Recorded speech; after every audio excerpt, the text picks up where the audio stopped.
Sports. This is the What's Not Sports Pulse Check. We are here, episode 46. We've got a lot to discuss today. This is the start of a lot of changes to what has been known as the Pulse Check.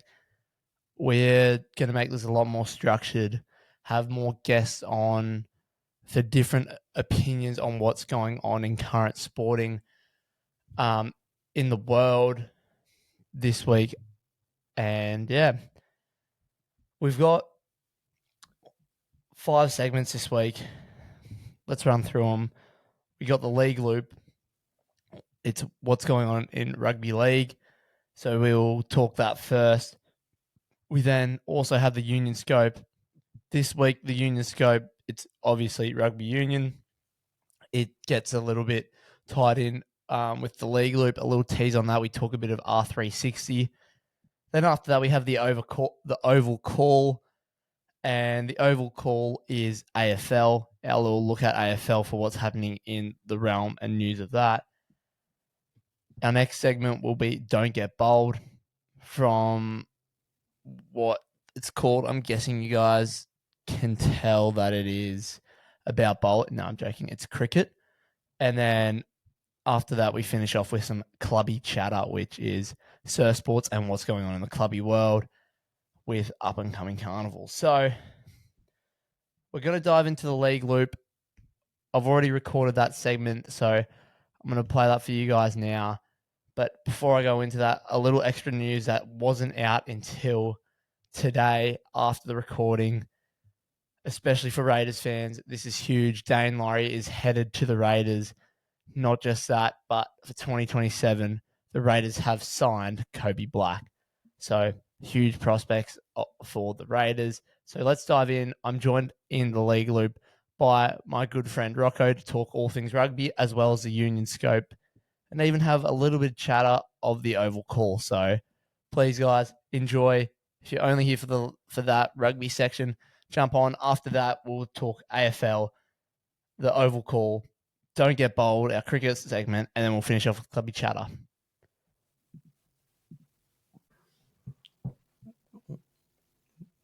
Right, welcome to the new segment of What's Not Sports, the League Loop. This is where we dive into what's going on in the rugby league world and the space around it. I'm actually joined here by a good mate of mine, Rocco. Welcome. It's an absolute honour. It's been a long time coming. Yeah, we're just here to talk a bit of rugby league. I guess it's the end of the year for rugby league now with the international season all done. We got quite a bit to cover. Oh, plenty. There's lots going on. In national game, it's at possibly its best in a long time. Looking really good for the World Cup next year. So yeah, absolutely. Plenty to get amongst. Like, we had the Pacific Championships finish up on the weekend. We had the Ashes wrap up. We even had a World Cup qualifying game between Cook Islands and South Africa. Yeah, it's interesting. Lots to look at, especially with that World Cup, like I mentioned, going into next year. Bit to cover, such as Suncorp. It's got the final, so it's moving for the to World Brisbane, Cup. Yeah, wow. Which is interesting. And we were just looking at it before. The teams seem to be there's lesser teams than usual. Yeah. So no United States, no Italy, no Scotland. Couple to mention. Just a few to mention that won't be in the World Cup in 2026. Only 10 teams. Before we get into that, let's have a quick dive in and talk about what was a wrap-up of the best Pacific Championships I think we've had so far. No doubt about it. We talked about the week before the Pacific Bowl was wrapped up and PNG got the win there. Yeah. Looking really good with a PNG team coming in to the comp in 2028. Look, it's a great sign because not only were you seeing some of those NRL players, Alex Johnson's, players like that are truly NRL players, and they have been for a long time. You also saw a lot of PNG players that haven't quite made the name for themselves. Yeah. I know they're 5'8". He's quite prominent in the Q Cup at the moment, but you see a lot of players like that coming through, and it's making it just all that more appetizing for PNG to come into the comp. It's really something I think we should all be excited about. Yeah, like the prospects of all having another team in the NRL and international footy's looking good. And then this weekend we had the wrap up of the Pacific Cup, which concluded the Pacific Championships, and the Kiwis took a dominant win over Samoa. I personally think this is Samoa's best performance in a championship so far. They really Oh, took the absolutely. step up, where in past years I'd say it was Tonga and Samoa were more level, but Samoa really stepped up. But this game was almost completely different at the back end of 40 minutes. Yeah, you're absolutely right. And look, Samoa, well done to them. They had an amazing game, especially missing key players. Like, you remember, there's still no Stephen Crichton, who was their Yeah, captain back at the World Cup all those years ago, where they had that amazing performance, yeah, got them to the final. It was pretty terrific. You see them bringing that form back into it, and you got to wonder what the next World Cup holds if they have a fully fit side. And well done to them. But New Zealand, they were pretty good. How yeah. good Dylan Brown is? I think he's earned his paycheck. He's getting. It's looking pretty good. Absolutely. Like, I think New Zealand's comeback in that second half after it was down by 8 points at half time. Kieran Foran's last ever professional game as a rugby league player. And the second half, we've seen a lot of comebacks this season in the regular Absolutely. NRL, but that was something special. Oh, they just lit up across Yeah. all their spine. It was really amazing to watch, and I think pat on the back. They should be proud of themselves. And heading into the next World Cup, the international game, like I said, it is just looking as strong as ever. You've got Yeah. all top 4 teams at the moment. So you got your Australia, England, Samoa, New Zealand, and you've even got challenging nations like Papua New Guinea, like Cook Islands. All these teams. Tonga's there, like. Tonga's always going to be there. It's just getting better and better, and I think it's something that the games really should be excited for. Everyone should be excited for. It's going to be great. And just while I'm thinking of it now, just to throw in a bit of a question, state of origin, does there need to be a change of eligibility rules on that? And should the international game be more about heritage? And if you want to go with your heritage or family, should you lose your origin jersey or keep it? What are your thoughts on that? Look, it's a really tough one because at the same time where you go, yes, if you choose, you should, your allegiance should be Australia if you're playing with state of origin. At the end of the day, it is your state of origin. But alongside that, you take these players. So if you just took out Samoa, for example, you're taking some of the class players of origin that we've seen there for how long? So you take out your Jerome Lewis, you take out your Payne Haas. It just isn't the same game. Yeah, you take out your Critter, you take out Papali'i, you take out all these big names, To'o. It just doesn't give that same aura to say the Origin game. And I think just in the nature of keeping Origin where it is at the moment, which is at a very strong part, you've got both Queensland and New South Wales winning series where they can. I think in the spirit of keeping that going, you just have to allow it. Yeah. At least for the time being, not until, I don't know, until the game's stronger. You see, we've got Perth coming in, we've got Papua New Guinea coming in. There will be changes coming in the next 5 to 10 years. Yeah. Maybe it's something you revisit, but just not at the moment. But yeah, and I'm a strong believer in Origin being the biggest marketer of rugby league in Australia. Absolutely. And for players to have to sacrifice being an Origin and not just players, but really good and entertaining players having to pick over whether they want to rep their family heritage, but they're also eligible for Origin. Like, that's a really tough decision to make for them. But I think they shouldn't have to make a decision between the two. Yeah, big time. If they're eligible for Origin, their heritage is something different. That's my opinion. Yeah, absolutely. And I think you're just going to lose too much in the game of Origin. Like, you just don't want it to become something where you get these second string players, and not that it will be, but it can end up getting there, and you just don't want that. I think you want, at the end of the day, Origin, like you said, it's the spectacle. Yeah. It is the biggest market in rugby league. It captures the audience, it captures the nation, and you want your best players there every time. So I think you do whatever you can to get your best players there. Yeah. Of course, as long as they actually are from Queensland, they actually are from New South Wales. Yeah. Also, on the matter of Origin, one of the games, it has been moved to New Zealand. Yes, what do we think about that? I'm not a fan. Don't ever like that, but I'd like to know your thoughts on it. So that's a great question. So I'm not a fan of the fact that it's state of origin. It's between Queensland and New South Wales. And yes, I do get that you have a neutral game. That's the way it's always been. Yeah, exactly. Whether that's South Australia, Perth, Victoria. But going over to a different country, I think if they're going to go to a different country, you don't take it to New Zealand. You take it to Vegas. That's if you're going to do it. And it's a tough one because it is during the middle of the season. And to go pack up your stuff, it probably turns from it could turn to a missing 1 or 2 games to missing 3 games. Yeah, which, like you said, it's a tough one, and it just doesn't really become viable. And I think it's the same in New Zealand. Look, it's not necessarily travelling that's going to do it to them, but No. you just won't get the same kind of crowds. As much as they love the game over there, and we love our Kiwi fans, it's just not going to be the same, in my opinion. Yeah, and You got to keep it here. I've been thinking that a lot as well recently about the Kiwi fans, but I understand why they're doing it. Yeah, they want to absolutely. grow the sport close before they go even more international. Like, the Warriors are building such a strong base at the moment, Sure. and the fact that there are quite a few Warriors players in Origin. Yes. Like, for example, Kurt Capewell. Like, you bring that game over there, you're going to get all those fans. But New Zealand is so union dominated at that top league. I think bringing league over there in such a big spectacle will attract more attention and it'll grow the game. So I can see why they've done it. Yeah, absolutely. It'll be interesting to see how it's done. It has happened in the past. We've also seen games at the G in Perth. Personally, I love it at the G. I think it should go there more. We want to compete with AFL and keep doing it. Yeah. But yeah, very interesting. Yeah, but I think the long-term goal is if you want to make the game international, Origin is the best thing we've got on offer. Yeah. Take it to Vegas. Yeah. It's a tough one. It's a tough one to do, to take you to Vegas mid-season. And it could ruin quite a few teams' seasons. But at the same time, you've got a roster of 30. All in the name of the game. All in the name of the game. And you've got a roster of 30. And these players want to be brought up to a standard where they can fill almost 2 A-grade sides. That gives more opportunity to maybe those New South Wales Cup players or Q Cup players that are just on the fringe. And we love seeing that in Origin as well.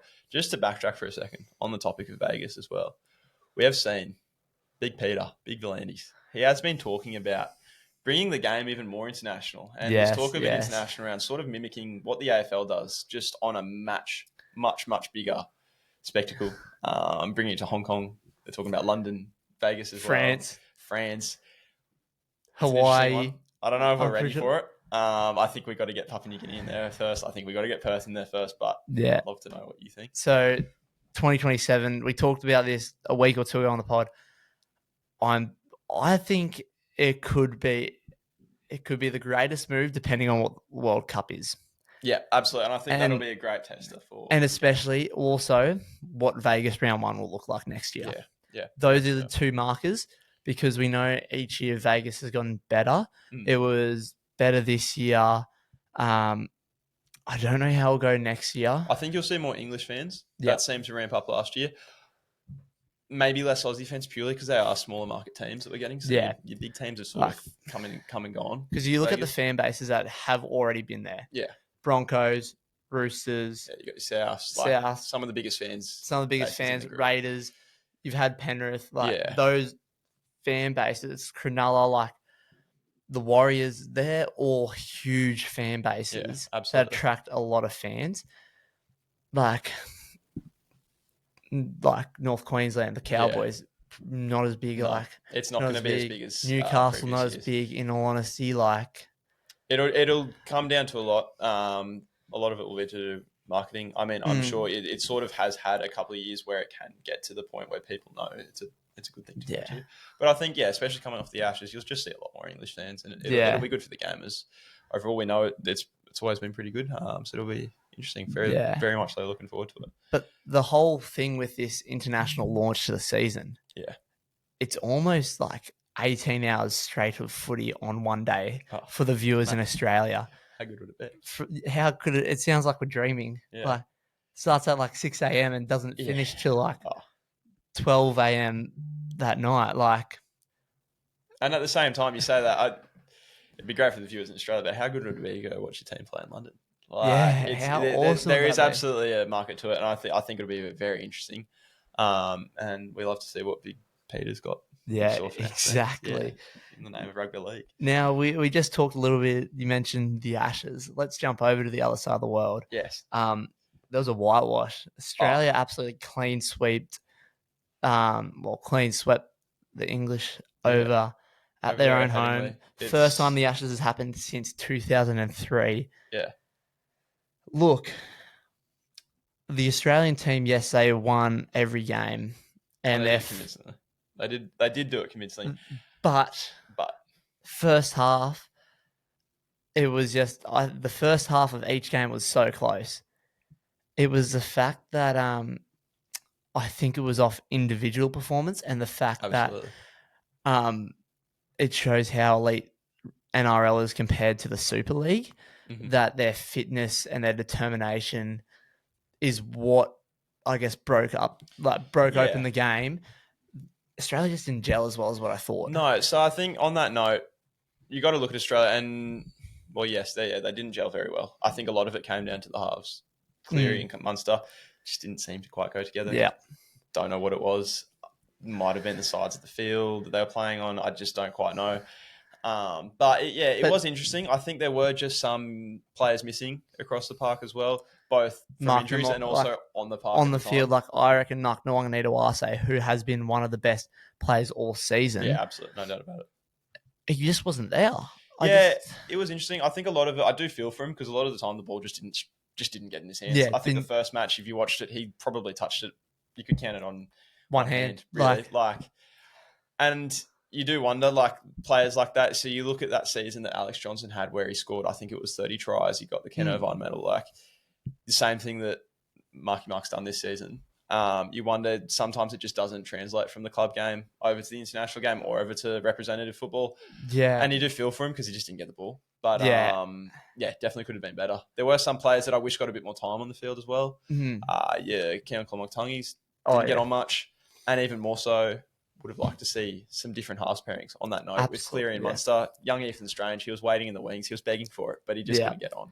Yeah, and like I think Nathan Cleary was a bit quiet in that. Yeah, Munster really took the ropes. Not so much in I feel like our halves in game one were really quiet.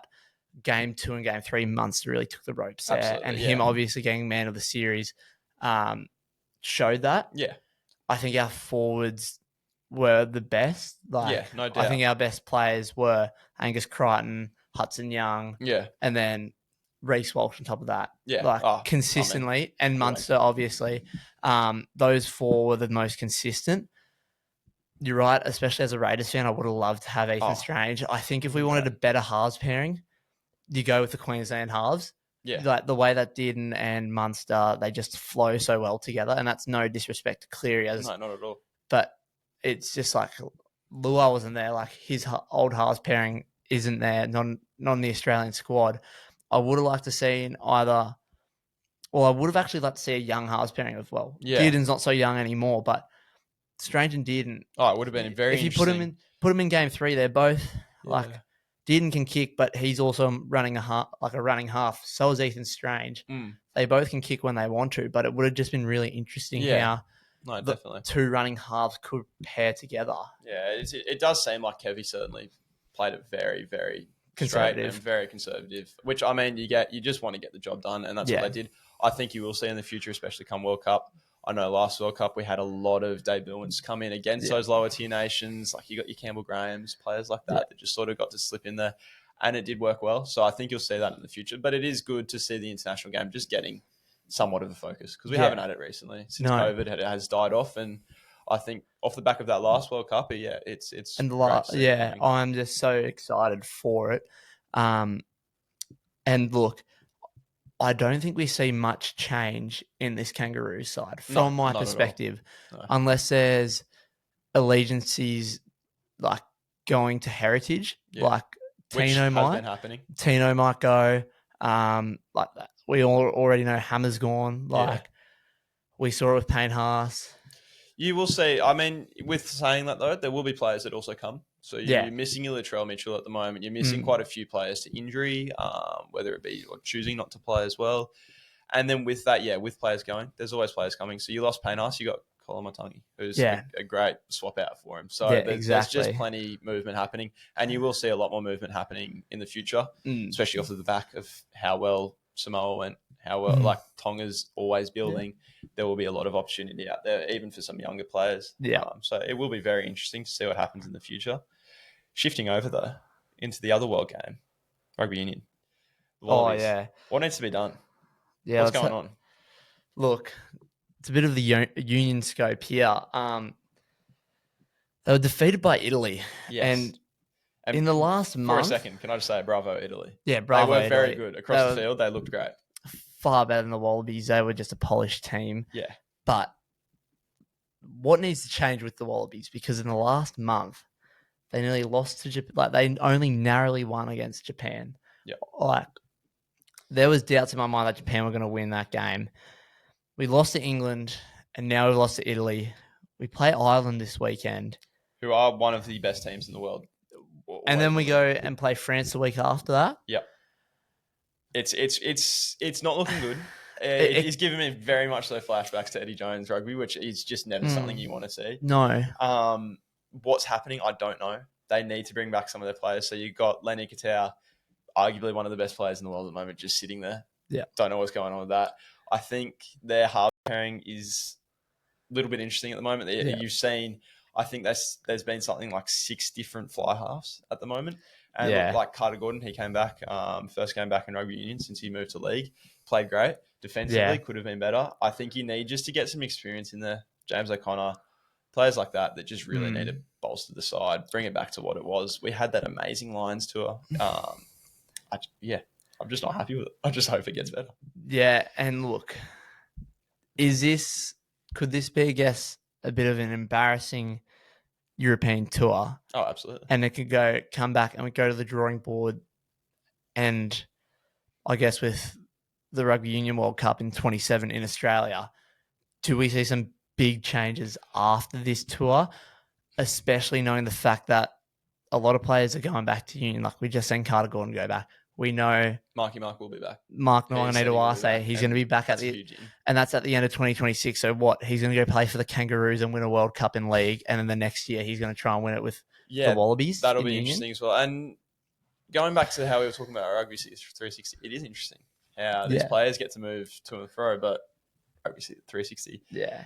I think we'll touch on that in a second. We will touch on that. But however, with that being said, I think Wallabies, they're in an unfortunate position at the moment. They do have a few injuries. You will get players back. I'm hoping at the moment that it is just a trial and error kind of thing they're running. Yeah. To what extent that's true, you've got Joe Schmidt in there at the moment. He's done after this tour.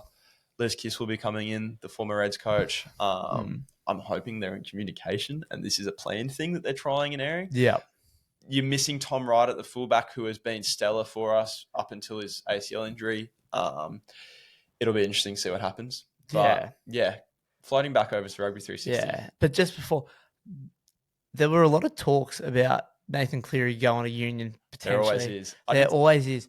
Do you think, just to throw it out there, after the League World Cup next year, do you think we could see him? I'd love to see it. Put it on the 9? I don't know if he'd play 9. I think he'd 10? Probably play 10. I'd love to see it. I think everyone would love to see it. I actually heard an interview recently. He sort of seemed to put the idea down a bit, go over there and be with his girlfriend Mary Fowler, the Matilda. Yeah.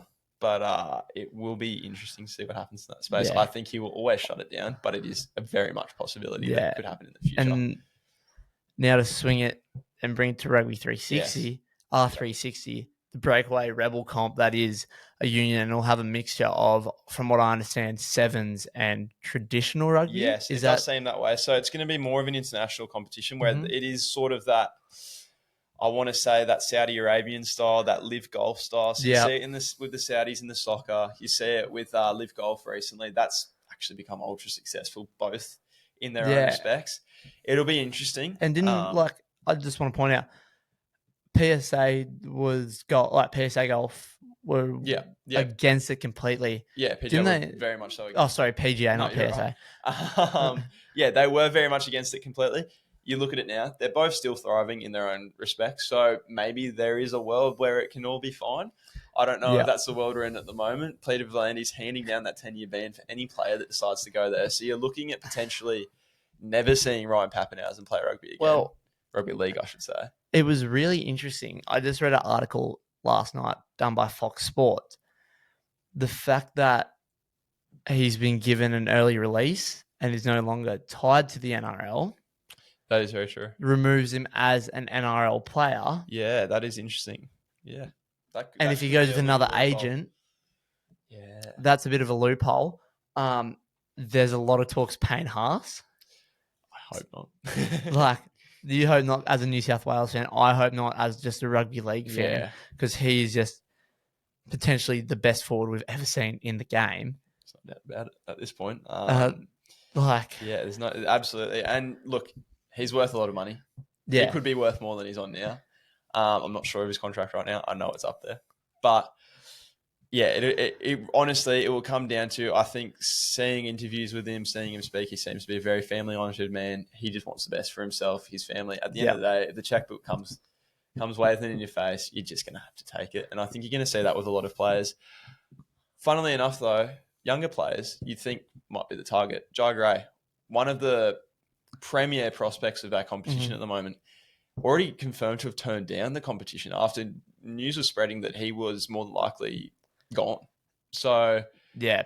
maybe there is some hope. I'm not too sure. I think Rugby Australia and NRL have scared the players. I honestly don't think this 10-year ban will hold up, and I don't think this ban of if you're a union player and you go over to play R360 and you're not eligible for the Wallabies, I don't think that will last. No. Especially the fact that union in Australia, fantastic in the grassroots, not so good at the top of the crop. Oh, yeah. You say it time and time again. It just... And look, Union, I know they're rooted in their tradition. They want players to be playing in Australia, but it's just not going to work. I think you'll see either one or two things will happen. They'll fold, so league will fold. They'll just want their players back. Yeah. Or you'll see Rugby 360 just not come to fruition, which is also a definite possibility in today's game. And that's why, like you said, there is that loophole potentially. And hence why we might not have heard much news about Papenhuyzen since he gathered that release. Yes. Maybe he's off to rugby. Maybe he's off to a club. There's a lot of speculation that he could simply just be signing with another league club. Yeah. Which would be very interesting. But, it would be very interesting to see that. With the whole R360 thing, I just think there are so many different ways this goes. If it is successful, do we still see league strong arm stick with their 10-year ban? Yeah. If that does happen, I think we see Union fold. And if Union folds, that's an opportunity for those former league players to come back to Australia, represent the Wallabies. Yeah, absolutely. I just think it's so silly because Union, as I just said, grassroots great, cream of the crop not so much. Yeah, big time. Dying sport in the top leagues. Yeah. R360 having Australians and good Australian rugby players in that, it's going to bring a lot of attention. And this is what it's going to do. It's going to grow as a sport union internationally, and saying that these international players, they're coming back to Australia to play for the Wallabies. Yeah. It's going to give more traction and a lot more interest. You're 100% right. And I think that's why you've seen this 10-year ban come down, because Flanders, at the end of the day, he's probably pretty scared. Yeah. You know, he loves the international game. He sees this as probably a bit of a stab at our game. Yeah, a threat, nonetheless. A bit of a threat, absolutely. And he's got every right to see it that way. And I think as league fans, and as also as neutral fans amongst rugby union and league, there's different perspectives to it. But I think, it'll be interesting to see how it plays out. I hope it kind of works, part of me. As much as absolutely. I really want league and union to be thriving, I think it'll just be interesting to see what happens. Yeah, and I actually think at the end of the day, it just has the potential to benefit all three. Yeah, and maybe it's too much to ask, but there's always hope. World, there's always hope. Absolutely. Yeah. Now, I want to come back a little bit, take a step back from R360. We're talking about International League, World Cup next year. We just talked about how the Kangaroos weren't quite the squad we thought they could be. Yep. 12 months later, do we see a similar squad? Well, look, I think you'll see, like we mentioned earlier, there will be a lot of player changes coming in as players switch allegiances, like we've seen in the past and more recently. As players come back from injury, players withdraw from the team. Whether they go go to another code. Yeah, absolutely. So there'll be a lot of changes. It's hard to say this far out, especially based off of who knows what could happen this season. Yeah. We saw Reece Walsh. He was 2 years ago. He was barely making the Queensland side as 18th man. You look at him now; he's a lock for the fullback, and there's no question about it. There's going to be a lot of that. Yeah. So it could go either way. I like you said, yeah, players switching back codes. Marky Mark likely will never be in an Australian jersey in the league again. Who But that knows? opens up Yeah. new positions for players, so it'll be good to see what happens. And just focusing on the league comp for 2026 during that 12-month period where we are watching league and watching our clubs fight it out for the premiership. What's your thoughts? What's your smokies? It's a very early prediction. Pre-season hasn't even started yet. Gosh. What are we thinking? Well, we're going to know my thoughts. Yeah. So, obviously, the Raiders Of course. shocked everyone. Absolutely. I have a lot of hope. I think the fact that we didn't have the best finals run, a lot of things didn't go our way. Second finals game didn't have our star six. Huge blow. But I think that's now put people back in the mindset that the Raiders aren't there. People are going to put them as smokies again. Yep. But there's so much youth. And I spoke to Owen Paddy 2 weeks ago. Yeah. And talking to him and him talking about how young the team is, it's just more experience nonetheless. Those young, such a young team now with Jamal Fogarty gone, where good defensive half, lacked a little bit on that defensive. Yeah. He always comes in, would always come in, leaving Timoko and Seb, that right side open with Tamale, leaving that open, drawing players in. Right.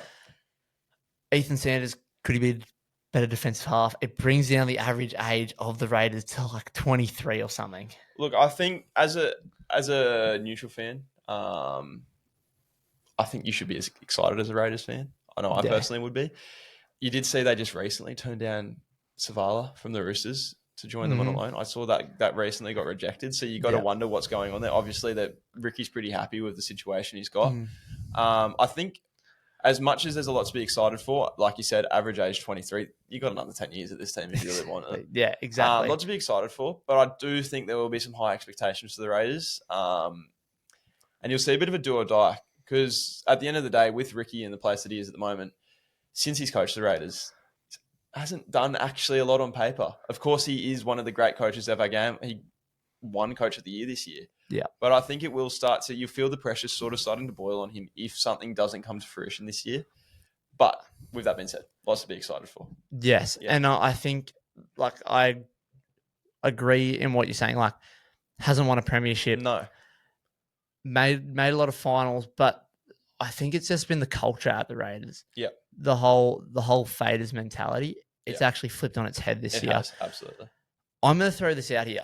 Mm-hmm. I think we see a completely different top 8 than what we did. Honestly, you'll be right because there are a lot of teams. So we see Newcastle, like Dylan Brown, the way that he just performed in that Pacific Championships.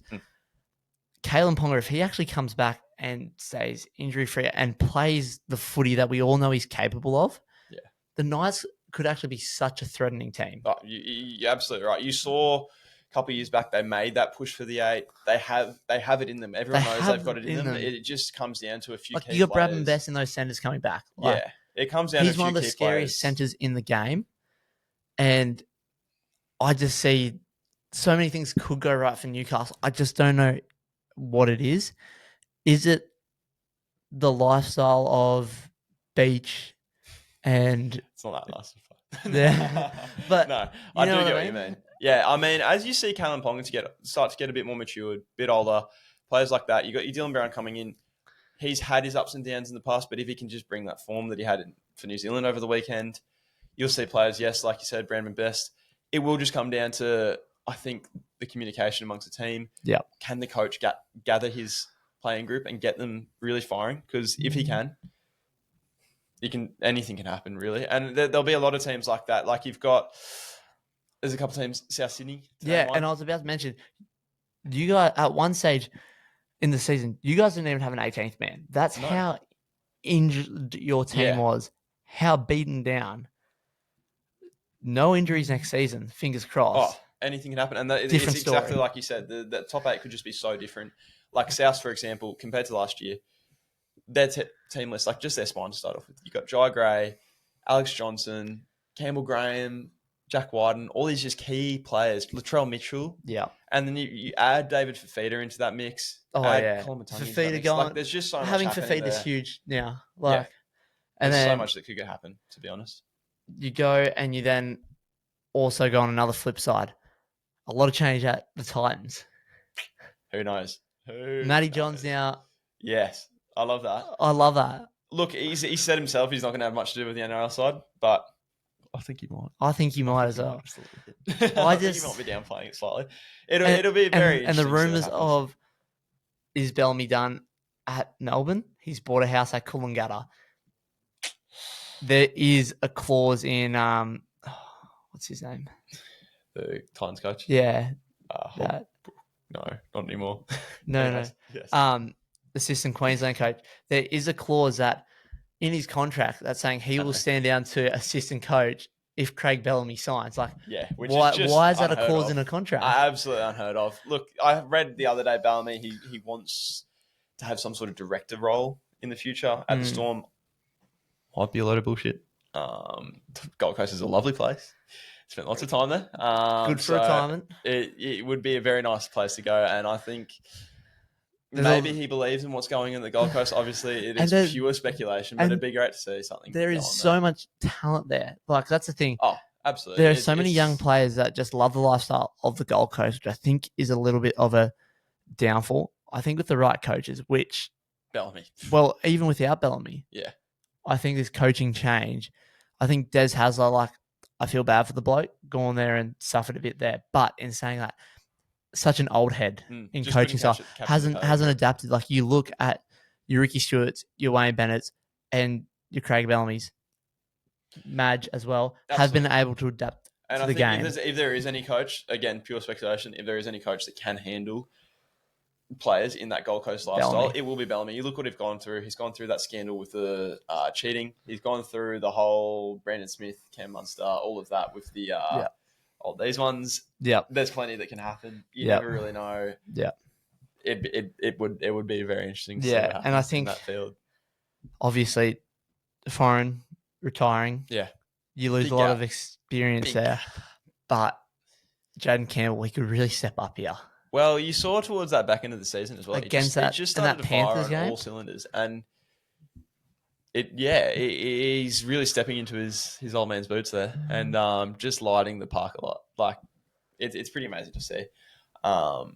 Anything could happen with Gold Coast. This is what you'll see with this season. There are just so many teams that just have that big question mark on them up until mid-year, and even then, so much changes around the last quarter of the year. Anything could change in this Dolphins yet to crack the top 8. Easily one of the tightest comps we've seen in a long time. And this year was so tight that it was up until like round 20, if not later, that the Titans could actually, without it being mathematically correct, they had more than a mathematical chance of getting in. No, absolutely. I think, there's just so much that could happen. It just makes footy better. It's so exciting. Just to finish off, just on a little code switch note, on the topic of top 8s, we've just seen in the AFL, Andrew Dillon, the CEO of the AFL, has decided to announce that they will be bringing in a wild card weekend. Yes. I want to know what your thoughts are on this. So, as my understanding is, I believe 7th plays 9th, 10th plays 8th, and the winner of those two teams make up the bottom 2 of the top 8. I hate it. What do you think? Do you reckon this could work in the NRL? I'd love to know your thoughts. I'm glad, because I was going to touch on this in the next segment of the AFL, the oval callers, which I was going to call it. Yeah. But I'm glad I got someone to discuss it. You might hate it. I just think it adds a new element to the game. It does. I think honestly, you'd probably see it work more in NRL as we gather more teams. So NRL, it's something definitely to look at the NRL. I don't mind it. AFL, different story. But as someone big difference. Who's not hugely into AFL, like as in follows it, like I love the Hawks, I follow them, but I'm not into it as much as I am NRL. Yeah, of course. I think for these fans like myself that are a bit of outsiders, it's going to be it's something. It makes it more exciting, puts more pressure on teams. Yeah, and gives people and more chances, more hope. Yeah, absolutely. Well, I think I think that we've wraps got it to, up for today. yeah, For that's the league league loop and the union scope. So thank you for joining me, It was an Rocco. honour. I hope to be here again. Oh yeah, And anytime. bring on season 2026. Oh yeah, Get keen. get keen Love it. already. Mate, it's been an Pleasure as always. pleasure Thank as you. always. Thank you very much. Well, guys, I hope you enjoyed what's going on the league. Well, I hope you enjoy those new segments of the league loop and the union scope. Let's now dive in to a bit of the oval call. So we just talked a little bit about the oval call with Rocco, and we mentioned what's been going on in the AFL. So we've got some big news in regards to AFL. The AFL has announced a finals wildcard. This is where pre-finals there is a bye for the top 6. And then 7th and 10th and 8th and 9th playoff. So yeah, top 6 get the week off.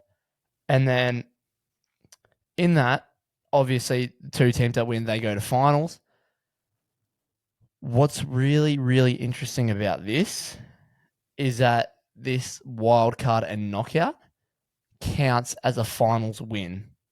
So the finals wild card round is technically finals footy. We just discussed with Rocco how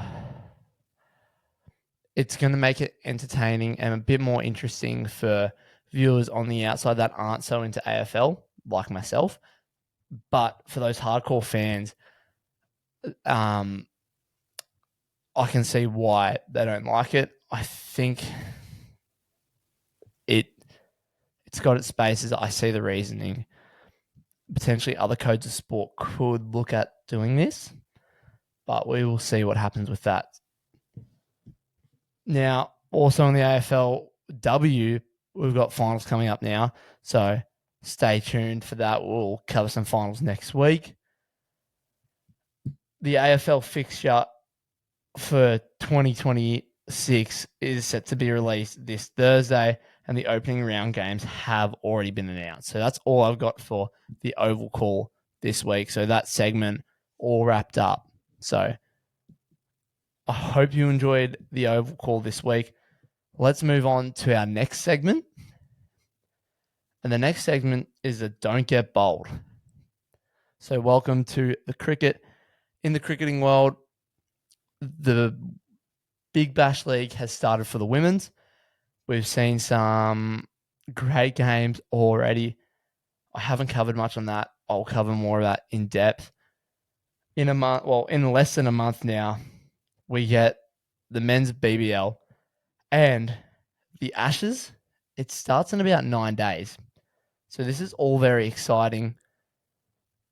I'll cover more on the Ashes next week in the next week's Pulse Check and segment Don't Get Bold. But this is all very exciting stuff. Let me know if you're a cricketing fan. Give me some inside knowledge on what I don't know, who to look out for, who's going to be threatening in the Ashes. And look, stay in your crease. That's all I got to say. But we'll cover more of that next week, guys. Well, guys, I hope you enjoyed those 2 new segments. The Oval Call. I know not heaps of news on the AFL front. And Don't Get Bold. Look, I'm going to dive a bit more in the coming weeks about the cricket and, well, AFLW, especially because that's what's going on at the moment. But now it's time to go into what I think is the greatest sport of summer. Forget your cricket, forget your NBL. Who knows? I might even talk about NBL, but that's beside the point. Welcome to Clubby Chatter. So this week in the clubby world, we have the Craft Carnival this weekend. I'm super excited. It's potentially one of the biggest Coffs carnivals. I've never been to the Coffs Carnival, so Coffs Craft Carnival. I'm very excited for that. It is a World Ocean Series event, 5,000 points on the line, and look, going on the start list, it's going to be a big one. What the event doesn't shy away it in the opens, a little bit different in the juniors. I know there's a lot of junior competitions going on at the moment, but to give you a perspective, 2 weeks ago at Bonnie Hills, there was a 7,000 point weekend. So with only 10,000s and it's your top 5 results of the season, a winner of 7,000 is now crucial because your maximum points that you can now get is 47,000 for an individual event. I haven't done the math on, but times that by, I think it's 4 for the MVP. Super interesting. So these make there's now 3 7,000 point events, and there's a few more 5,000s, and then only the 4 10,000s.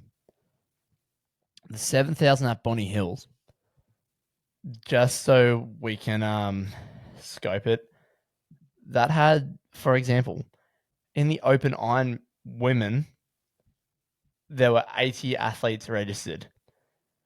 This weekend at COFs, there's 56, so there's only about 20 different. There still could be some late entries.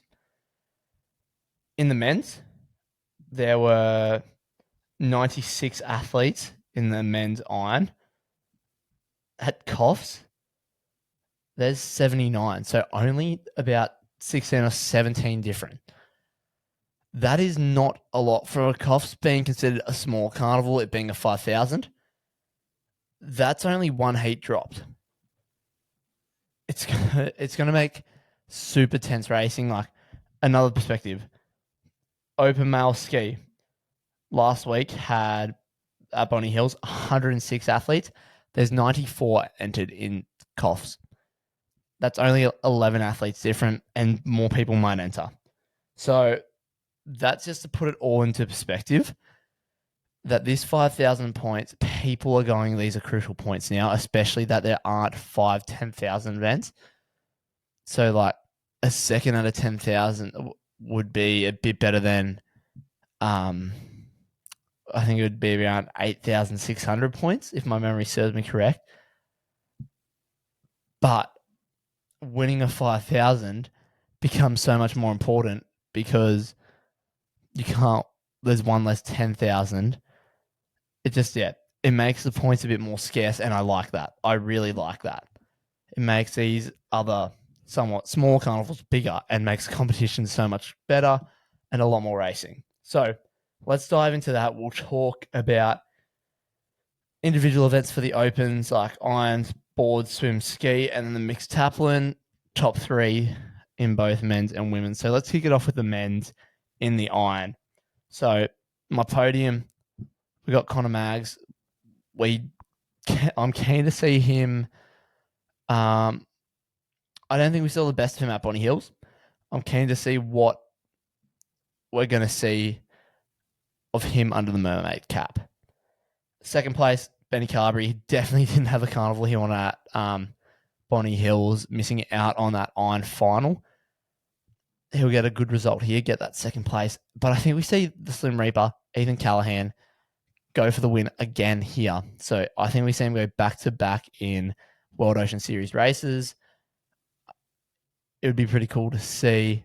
He's a different beast. And I think Surf's supposed to be similar, if not bigger, from what I've heard.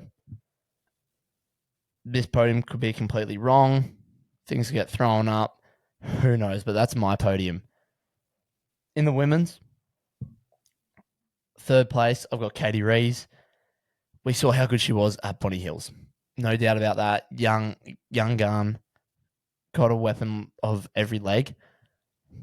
But I think experience will pay off, and especially in Big Surf, and that will be the time and the teller of who's going to win. We saw it with Hannah Scully at Bonnie Hills. Like, experience pays off. Experience and skills. So second place, I think we got the AK-47, Annalise Kibble. She absolutely, MVP last year. I think she wanted to get fired up, ready to go. And yeah, excited to watch her. And our winner Lana Rogers definitely didn't have the iron she wanted at Bonnie Hills, but she had the swim and the board, took out both those events. We could see that happen again, like very easily. Obviously, taking the World Ocean Series very serious, and it's just more points on the board. We saw her travel down to Wanda to go get the win there. I think we see her get the win at Coffs. Into the board. Let's start with the women's this time. This is just, I guess, I don't know. I just like the feel of this. Like third place, Dom Stitt. She did really well at Bonnie Hills in that big surf conditions. If it is the forecast correct, and there is going to be a big swell, I think we see Dom Stitt there. Lana, I've got in second. Like consistency. Like she'll be on that pointy end of that board race again, knowing that she's going. I think she's going for that MVP. She wants all the winnings there. And then first place, I'm putting a bit of a smoky here. Well, not quite of a smoky, but I think we see Izzy Tate crack the top of the podium in the women's. We know how good her board leg is. Let's see what happens. In the men, Ethan Callahan to come third. We just know how good he is on that board. He's a freak on it. Those long arms, great leverage on the board. Second place, Adam Palmer. Haven't seen too much of him just yet this season. Weapon ball paddler. He's got a lot more to come, a lot more to show. I'm excited for that. And I reckon we see Cruz McKee get the win here. He took out Wanda a couple of weeks ago. Under the Kappa Mermaid, let's see what works for him. Going into the swim, let's go with the men's first. I had a look back on the Bonnie Hill results and who's entered this week. And look, third place, I've got Jai Timperley here. The fact that there's a few of those boys that were in that top 10 in the final of that surf race aren't lining up at the Coffs this weekend, but one of them is Jai Timperley, and he's just a freaking surf. And I love watching him race, so I reckon that we see him get up there and get on the podium in the surf race. Second place, I got Connor Maggs. Like, we obviously know he's got an insane swim leg. Let's see what Kai Hurst has done for his swim leg. Obviously knowing Kai Hurst as one of, if not the best ever surf swimmer in the sport. But I think Callum Brennan, CJ Brennan, gets the win here in the surf. He is such a freak at the surf race. There's no Hayden Cotter. There's no Jackson McCleary. There's no Nick Sloman, no Bailey Armstrong. I think we see CJ Brennan get the win there. In the women's, third place, I got Claudia Rose Slavin. Pretty sure she didn't end up racing at Bonnie Hills, so she's registered. Let's see if she gets her foot on the line. And as I said, like last time on the pod, obviously has great surf skills. One of the best swimmers in surf. Also wears no goggles, so I back people who don't wear goggles. So I reckon we see her third on the podium. Second place, Bella Williams. I think she got 6th or 7th, maybe 8th in the surf race at Bonnie Hills. Obviously, she's doing a lot of things right under the guidance of Michael King, having that shift to Burley. I think we see her on the podium, and I think we see Lana Rogers take out another win in the surf race. Ski, let's jump in. We'll go men's first again. Now, no Olympic kayakers from what I saw on the list. So I think that provides room for a few different names to get around the board. So third place, Alex Woodhouse from Alex. Alex Headland. I've trained with him in the kayak before. He is quick. He's good. He's moving really well this season from what all I've heard. I've heard all good things. So I think especially without those huge Olympic kayakers and those big names, there are big names still there, but I think we see him really push that and get onto that podium at Coffs. Second, I got Jake Morris. He took the win out at Burley about a month or two ago. We know how good he is on the ski, focusing a lot on his kayaking at the moment. So I reckon he gets second. And then if the surf forecast is true, Benny Carberry's lined up. I reckon he gets to win in the ski. He's just too good not to. I reckon we just back it and Carbs gets a win there. In the women, third place, I reckon now, thinking back to Aussies, This isn't that much of a smoky. But I reckon Lucy Derbyshire gets on the podium, gets third in the ski. Second place, Katie Rees. We know how well she can paddle a ski, especially at such a young age. And then first place, Janaea Massey. Like, she normally does quite well at these World Ocean Series events. Got second up early a month ago. Just hectic at Bonnie Hills. Surf can go your way, surf won't go your way, but it could and it will or it won't. Like, if it's a good day for her, she'll win that event. Now, let's move on to our 6-person mixed taplin. Now, there's only 4 or 5 teams entered. I should say clubs. So there's Burleigh, Northcliffe, Surfers Paradise, and Coogin, and maybe Currumbin. Let me check that. I'm actually going to fact check that right now. So there's 11 teams entered, but it's Burleigh, Coogin, Maroochydore, Mermaid, Northcliffe, and Surfers. So 6 different clubs entered. So half of them, well, not even that actually. Like, it could be an all Burleigh podium, it could be an all Northcliffe podium, it could be an all, who knows. But I think we see Coogin Headlands get on the podium here. And I think this will be their first time being on the podium of a 6-person taplin, a mixed one. So I think we see that happen. Second place, Northcliffe, and then first place, we got Burleigh. They've got a team of depth down there. I don't know who's in that A team, but I know they've got about 4 other teams as well. So don't know which team will get on there, but I just think that club will be there. So that's all for Clubby Chatter this week. Maybe more to come Clubby Chatter next week. Who knows? But I hope you guys enjoyed this week and all the new segments. Give me feedback. This is the start of the new pod. If there's other sports you want me to include, I 100% will. I'll learn a bit more about it. I want to make that my job. So I hope you guys enjoyed this week of the Pulse Check. Stay tuned for the end of the week because there will be an interview this week coming out. Just stay tuned for that. So I'll get a quick clip for the social media right now. So